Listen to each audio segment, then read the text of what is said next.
Power Wagon update. And look at that beautiful paint job.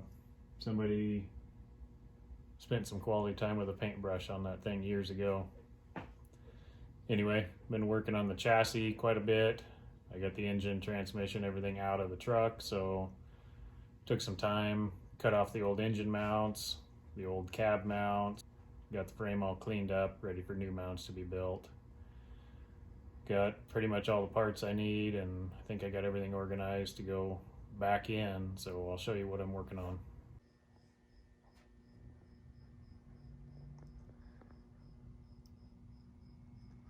Love the patina on this thing. She's a beauty. Got the old mounts cut off the frame. There's a little bit of undercutting from the factory welds, but other than that, they cleaned up pretty nice.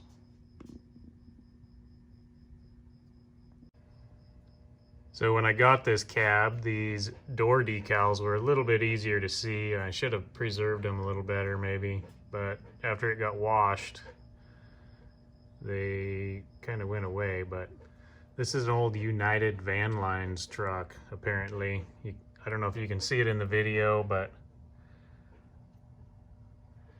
kind of make out the United right across the middle, and moving with care over the top.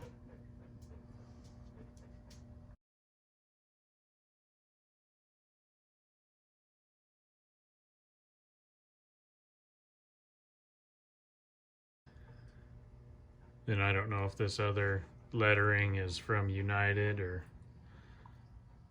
somebody after that, but it's kind of interesting.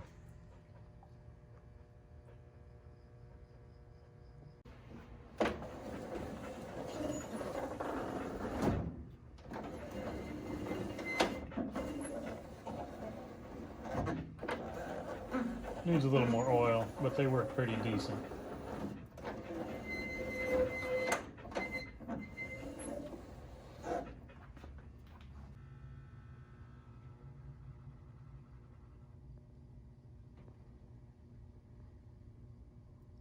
I'm kind of thinking this glass might be from 1941, original to the cab. It's pretty amazing that these side windows aren't broken.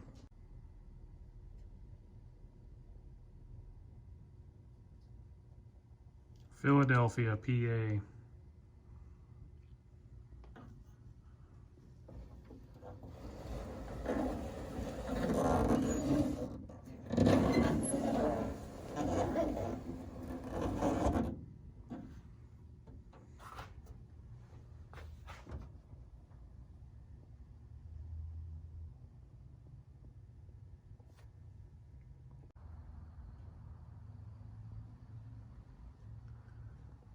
Did some cleanup work on the engine. Getting ready to put a little paint on it. Did some wire wheeling on the block and got this side cleaned up pretty decent. Of course, sandblasting this would be ideal, but due to an air compressor situation currently, I had to make this work.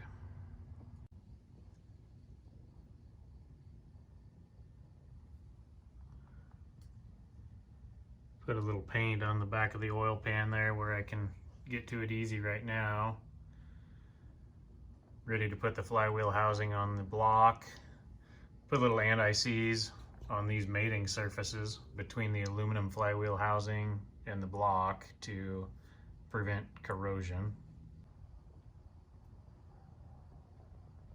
Timing cover's cleaned up. The head and accessories, a bunch of stuff up here I didn't really spend time cleaning up because I think it's all gonna come off of there anyway, so it'll be done later on. I know this cute little H1C turbo isn't gonna live on here for very long, so no reason to spend time cleaning and painting it. I'd kind of like to polish the valve covers one of these days.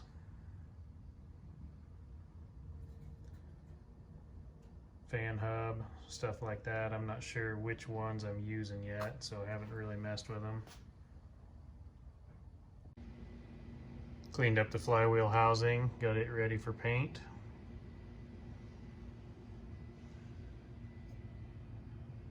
This is my used flywheel. Don't remember, but it didn't have very many miles on it. 15, 20,000 maybe. I put a new pilot bearing in it, sealed ball bearing. That's definitely the way to go with these trucks.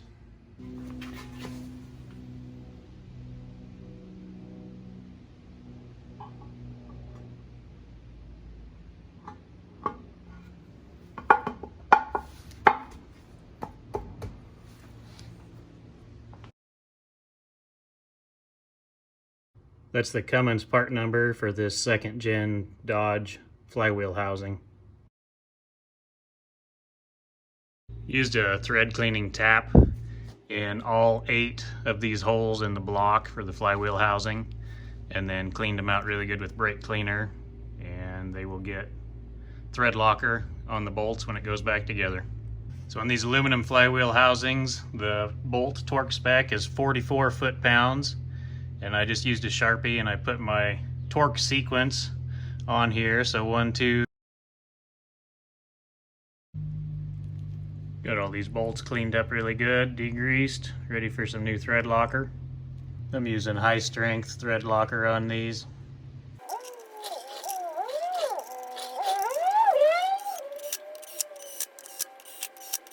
Then torque them to 44 foot-pounds.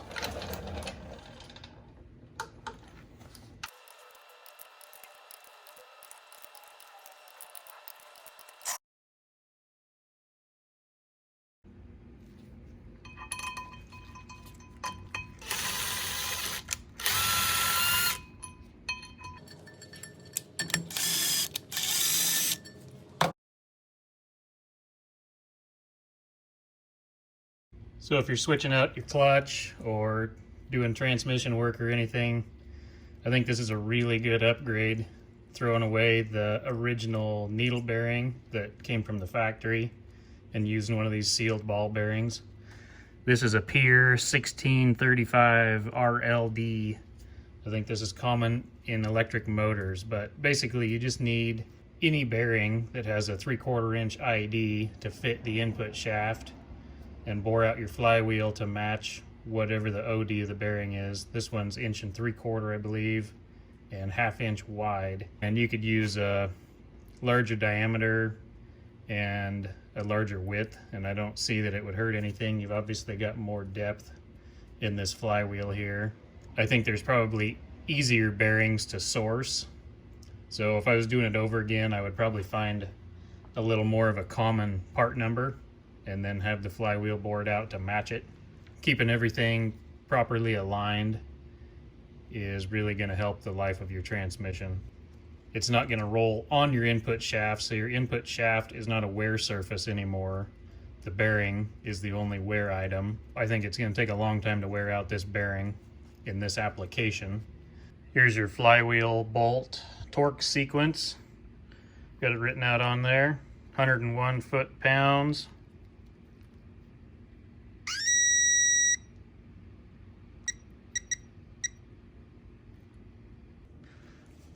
And put the flywheel on. I got the bolts all cleaned up and some red thread locker on them.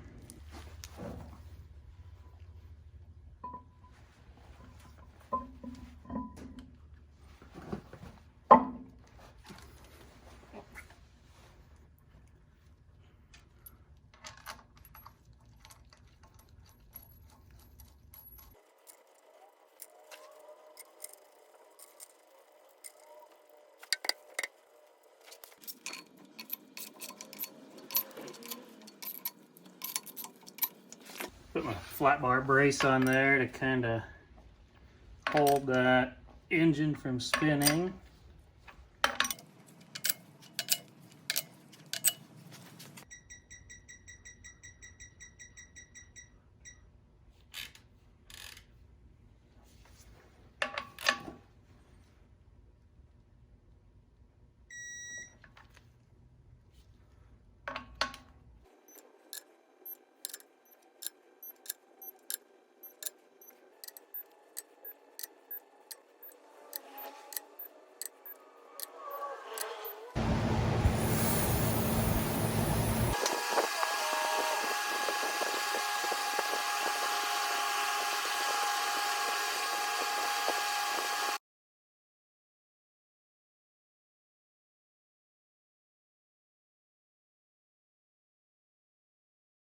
This is a South Bend clutch.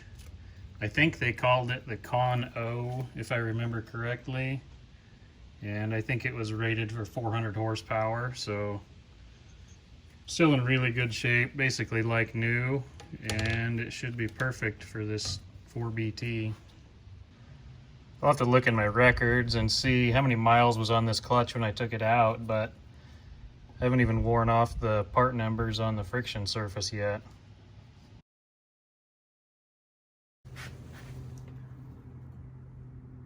Make sure it says engine side going the right way.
"17 foot-pounds.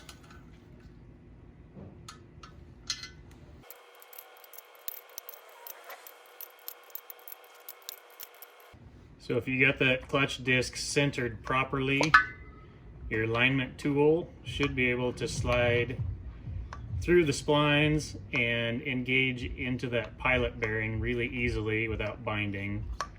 And if it doesn't, I would say loosen it all back up and recenter it, because it's really going to fight you later on if you don't.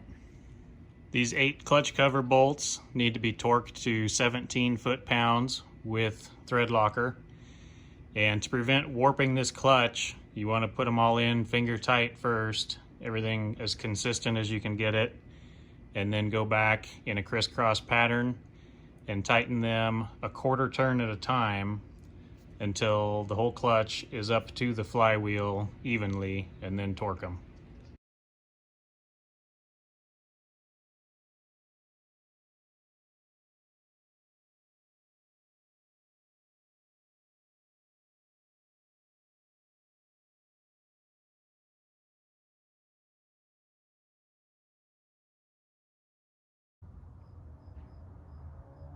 Got some paint on the engine.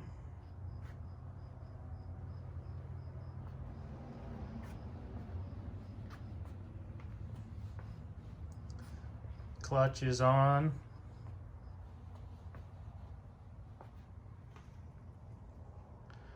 Ready to go back in. Got the engine back in the truck.